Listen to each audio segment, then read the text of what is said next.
Hello everyone, I hope you all are fine. So guys, welcome to our YouTube channel Success JK247. तो जैसा आप सब जानते हैं, हमने जो है मोस्ट एक्सपेक्टेड MCQs की सीरीज़ को स्टार्ट किया हुआ है और आज जो है डे 3 है। तो अगर अभी तक किसी ने जो है पिछले 2 लेक्चर्स को नहीं देखा तो मैं ये रिकमेंड करूँगी कि आप सब जो है ज़रूर से उन 2 लेक्चर्स को भी देखें, बिकॉज़ हम हर एक सीरीज़ में जो है हर एक मतलब उसके सेशन जो है उसमें जो है जितने भी क्वेश्चंस हैं सब मोस्ट इम्पॉर्टेंट है।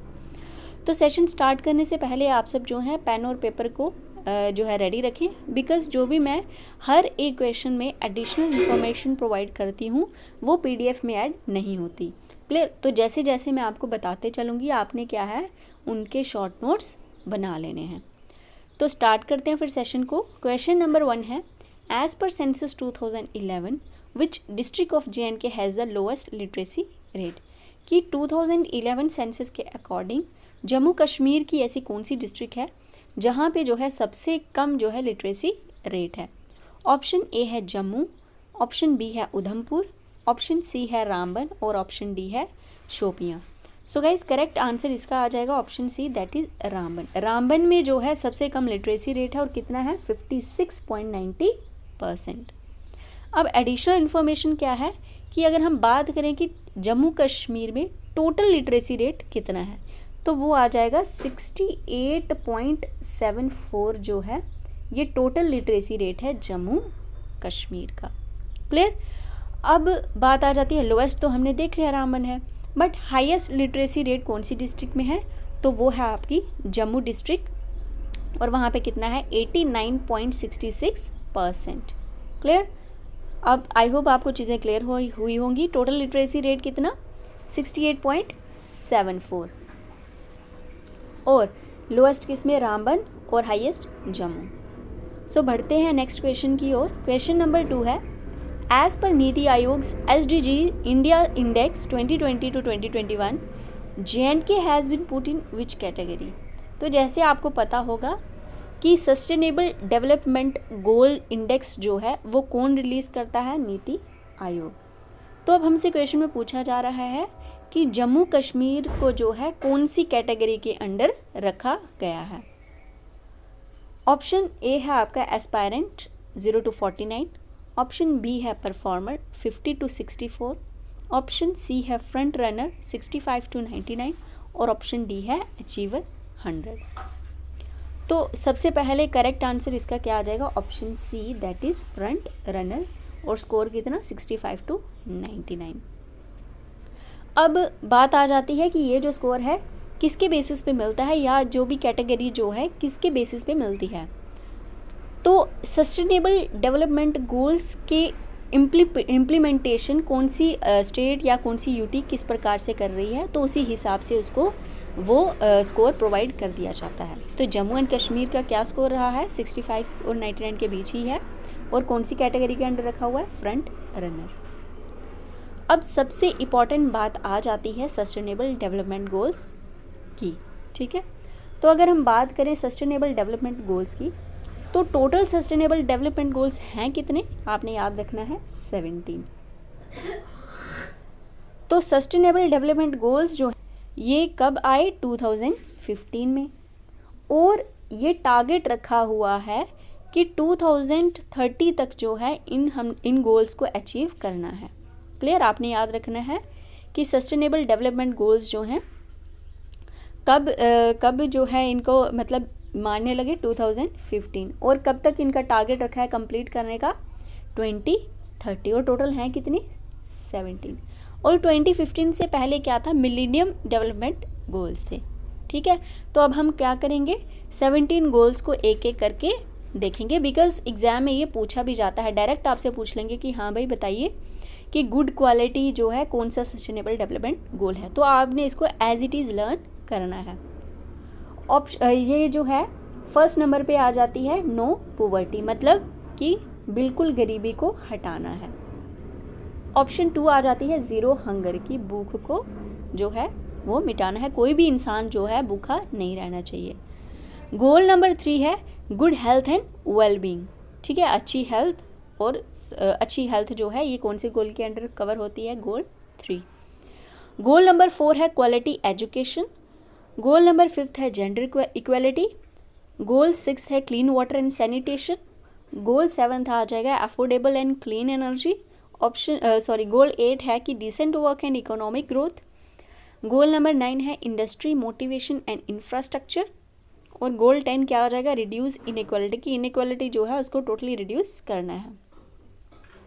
गोल नंबर 11 क्या बात करता है कि सस्टेनेबल सिटीज़ एंड कम्युनिटीज़। और गोल नंबर 12 क्या है, responsible consumption and production. Goal number 13 जो है वो बात करता है क्लाइमेट एक्शन की। गोल नंबर 14 जो है लाइफ बिलो वाटर, जो जैसे आप देख ही रहे हो कि फिश जो है पानी में ही रहती है, तो लाइफ बिलो वाटर जो कौन सी गोल के अंदर कवर होगा, 14। गोल नंबर 15 है लाइफ ऑन लैंड। 16 है piece justice and strong institutions. और गोल नंबर 17 कौन सा आ गया, पार्टनरशिप फॉर द गोल्स। अब बात आ जाती है क्या हमें ये सभी गोल्स लर्न करने की ज़रूरत है। तो अब मैं आपको कुछ इंपॉर्टेंट बता दूंगी और उनको जो है आपने एज इट इज़ लर्न करना है, बिकॉज एग्ज़ाम में आने के इसके भी चांसेस हैं। तो अगर आपने ऑब्ज़र्व किया होगा कि जो सबसे ज़रूरी है, इंसान की जो सबसे इम्पॉर्टेंट नीड है, उसको जो है पहले नंबर पे रखा गया है। क्लियर। तो गोल नंबर 1 भी जो है इम्पॉर्टेंट है कि गरीबी हटानी है। और ज़ीरो हंगर गोल 2 में, ठीक है, जिनके ऊपर मैं ये मार्क कर रही हूँ ये इम्पॉर्टेंट है। और 6th और 7th तो मोस्ट इम्पॉर्टेंट है, क्लीन वाटर एंड सैनिटेशन और गोल नंबर 6 है। और 7th है affordable and clean energy. Clear. तो जैसा आपने देखा होगा कि I think Ujjwala PM Ujjwala scheme जो है उसके तहत जो है फ्री LPG सिलेंडर्स प्रोवाइड किए गए। तो वो जो है कौन सा सस्टेनेबल डेवलपमेंट गोल है, गोल नंबर 7। क्लियर। और इसके बाद आ जाता है हमारा, पहले तो 1 2 3 4 हो गए, ये तो इम्पॉर्टेंट है। उसके बाद जो है क्लाइमेट एक्शन आप देख सकते हो, ये कौन सा गोल है, गोल नंबर 13। सो गाइस, आज का आपका होमवर्क यही है कि आपने क्या करना है, अच्छे से इन सस्टेनेबल डेवलपमेंट गोल्स को लर्न कर लेना है। और आई थिंक मैंने 5 ही जो है मोस्ट इंपॉर्टेंट बताए, इनको आप अच्छे से देख लें। सो बढ़ते हैं नेक्स्ट क्वेश्चन की ओर। Question number 3, which golf club is the highest golf course in the world. कि कौन सा गोल्फ क्लब जो है वो हाईएस्ट गोल्फ कोर्स है पूरे वर्ल्ड में। ऑप्शन ए है Kashmir golf club. Option B है Gulmarg golf club. Option C है रॉयल स्प्रिंग गोल्फ कोर्स। और ऑप्शन डी है none of the above. So guys, correct answer इसका आ जाएगा option B, Gulmarg golf club. Clear. तो आपने ये याद रखना है कि वर्ल्ड का हाईएस्ट गोल्फ कोर्स कहाँ पे है, वो गुलमार्ग में है। और क्या नाम है उसका, Gulmarg golf club. So next question है question number 4, who among the following attended all the 3 round table conference held in London. जैसे आपको पता ही है कि 3 राउंड टेबल कॉन्फ्रेंसेस हुई थी लंदन में। तो अब हमने बताना है कि उन पर्सनैलिटीज़ का नाम बताना है जिन्होंने जो है तीनों राउंड टेबल कॉन्फ्रेंसेस को अटेंड किया था। ऑप्शन ए है BR Ambedkar and Tej Bahadur Sapru. Option B है महात्मा गांधी। ऑप्शन सी है चित्तरंजन दास। और ऑप्शन डी है both B and C। So guys, correct answer इसका है ऑप्शन ए, BR अम्बेडकर और तेज बहादुर सप्रू ने जो है सभी, मतलब तीनों की तीनों राउंड टेबल कॉन्फ्रेंसेस को अटेंड किया था। आपने याद रखना, इंपॉर्टेंट क्वेश्चन है कि BR अम्बेडकर और तेज बहादुर सप्रू ने तीनों राउंड टेबल कॉन्फ्रेंसेस को अटेंड किया था। अब सेकंड मोस्ट इम्पॉर्टेंट थिंग क्या आ जाती है कि महात्मा गांधी ने जो है उन्होंने कौन सी राउंड टेबल कॉन्फ्रेंस को अटेंड किया था। तो सेकंड राउंड टेबल कॉन्फ्रेंस को जो है गांधी जी ने अटेंड किया था। सो बढ़ते हैं नेक्स्ट क्वेश्चन की ओर। Question number 5, who among the following has been known as the frontier Gandhi. कि इनमें से किसको जो है फ्रंटियर गांधी के नाम से जाने जाते हैं वो। ऑप्शन ए है खान अब्दुल गफ़ार खान। ऑप्शन बी है खान साहेब। ऑप्शन सी है चौधरी शौकतुल्ला। और ऑप्शन डी है Liaquat Ali Khan. So guys, correct answer इसका है ऑप्शन ए, खान अब्दुल गफ़ार खान को ही क्या बोला जाता है, फ्रंटियर गांधी। क्लियर। और एक्सप्लेनेशन में क्या लिखा है कि खान अब्दुल गफ़ार खान ने ही क्या किया था, रेड शर्ट मूवमेंट जो है किसके कौन से नाम के अंदर, खुदाई खिदमतगार नाम से जो है इन्होंने मूवमेंट स्टार्ट किया था? आपने याद रखना है, रेड शर्ट मूवमेंट या खुदाई खिदमतगार मूवमेंट किसने स्टार्ट की थी? खान अब्दुल गफ़ार खान ने। और इन्हीं को ही क्या बोला जाता है? फ्रंटियर गांधी। क्लियर? तो नेक्स्ट क्वेश्चन है question number 6, which article was described by B.R. Ambedkar as the heart and soul of the Indian constitution? कि B.R. अम्बेडकर ने कौन से आर्टिकल को जो है heart and soul of Indian constitution बोला है? ऑप्शन ए है right to equality, option B है right to exploitation, option C है राइट टू कॉन्स्टिट्यूशनल रेमेडीज और ऑप्शन डी है right to freedom. So guys correct answer इसका हो जाएगा option C, right to constitutional remedies जो है कौन से आर्टिकल के अंडर आता है? 32। और इसी आर्टिकल को क्या बोला है B.R. अम्बेडकर ने? Heart and soul of Indian constitution. आपने याद रखना है। क्लियर? तो कॉन्स्टिट्यूशनल रेमेडीज़ का मतलब कि अगर कोई भी वायलेशन करता है फंडामेंटल राइट्स की तो उसके लिए क्या क्या रेमेडीज़ हैं। क्लियर? सो नेक्स्ट क्वेश्चन है question number 7, when did Maharaja Hari Singh sign instrument of accession with India? कि महाराजा हरि सिंह ने जो है इंस्ट्रूमेंट ऑफ असेशन इंडिया के साथ कब साइन किया था? सो ऑप्शन ए है 22 अक्टूबर 1947, ऑप्शन बी है 26 अक्टूबर 1947, ऑप्शन सी है 15 अगस्त 1947 और ऑप्शन डी है none of these. So guys सबसे पहले करेक्ट आंसर जो है ये इसका आ जाएगा ऑप्शन बी, 26 अक्टूबर 1947 को जो है इंस्ट्रूमेंट ऑफ असेशन साइन हुआ था। और किया किसने? महाराजा हरि सिंह ने। किसके साथ? इंडिया के साथ। इंस्ट्रूमेंट ऑफ असेशन बेसिकली है क्या? तो ये क्या है? एक लीगल डॉक्यूमेंट था। जैसे आपको पता होगा कि जम्मू एंड कश्मीर जो है पहले क्या थी? इंडिपेंडेंट स्टेट थी, ठीक है। बट जैसे ही भारत जो है आज़ाद हुआ तो ये उनको बोला गया कि JNK को पास दो ऑप्शन थे कि या तो वो पाकिस्तान के साथ ऐड हो जाए या तो इंडिया के साथ ऐड हो जाए। बट JNK चाहता था कि वो इंडिपेंडेंट रहे उन्होंने जो है यही चूज़ किया। बट हुआ क्या?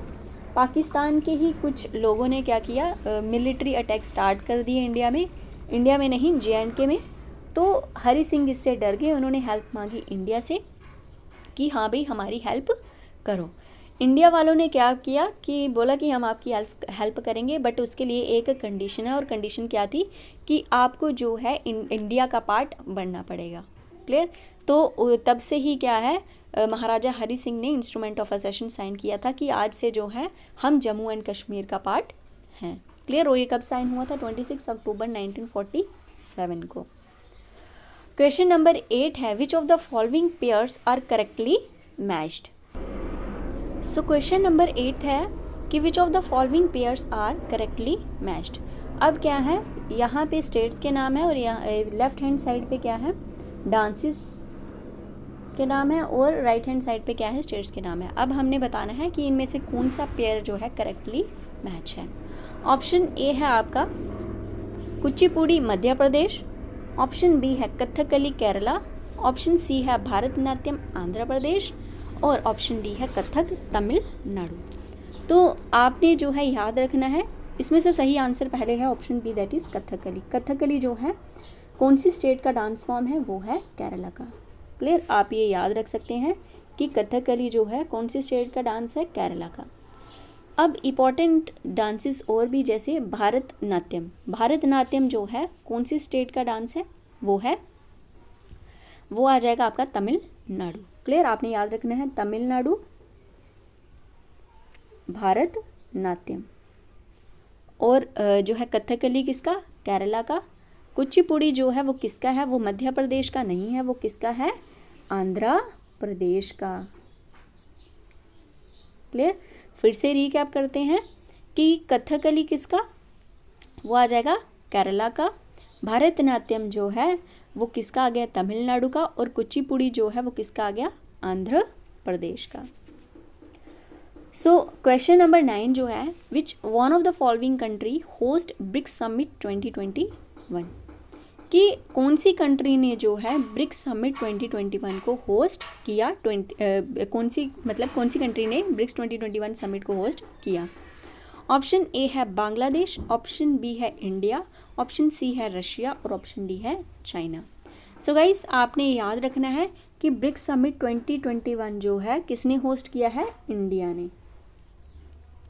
क्लियर कि इंडिया ने जो है इस समिट को होस्ट किया और उस समिट का नाम क्या था, ब्रिक्स। अब ब्रिक्स है क्या, बी फॉर क्या आ जाएगी, Brazil, R for Russia, I for India, C for China और S for South Africa. Clear. आपको मैं बता दूं कि ब्रिक्स जो है ये इसकी एस्टेब्लिश कब हुई, 2006 में। क्लियर, 2006 में जो है ब्रिक्स एस्टेब्लिश हुई और पहले जो ये ब्रिक थी सिर्फ। क्लियर, और ब्रिक थी तो एस जो है साउथ अफ्रीका जो है कब ऐड हुई, 2010 में। क्लियर, और इस बार की जो ब्रिक्स समिट है ये कहाँ पे हुई, इंडिया में। सो क्वेश्चन नंबर 10 है international women's day is celebrated on, कि इंटरनेशनल वुमेन डे जो है सेलिब्रेटेड कब किया जाता है। तो जैसे आपने प्रीवियस ईयर पेपर्स को देखा भी होगा, डेज और थीम्स जो हैं पूछी जाती हैं एग्ज़ाम में। सो अब हमने बताना है कि इंटरनेशनल वुमेन जो है कब सेलिब्रेट किया जाता है। ऑप्शन ए है 8 अप्रैल, बी है 8 मार्च, ऑप्शन सी है 8 सितंबर और ऑप्शन डी है 8 अक्टूबर। सो गाइज करेक्ट आंसर इसका आ जाएगा ऑप्शन बी, दैट इज़ 8 मार्च। 8 मार्च को जो है क्या सेलिब्रेट किया जाता है, इंटरनेशनल विमेंस डे।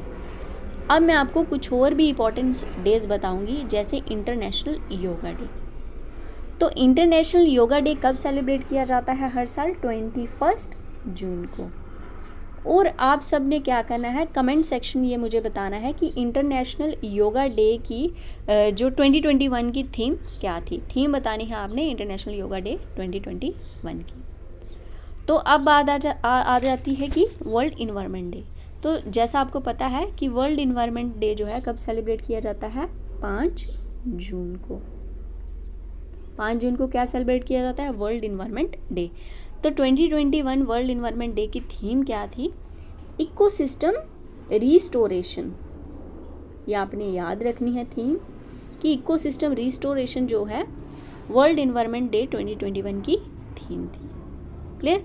8 मार्च हो गया international women day, 5 June world environment day, और मैंने क्या बताया, इंटरनेशनल योगा डे जो कि 21 अगस्त।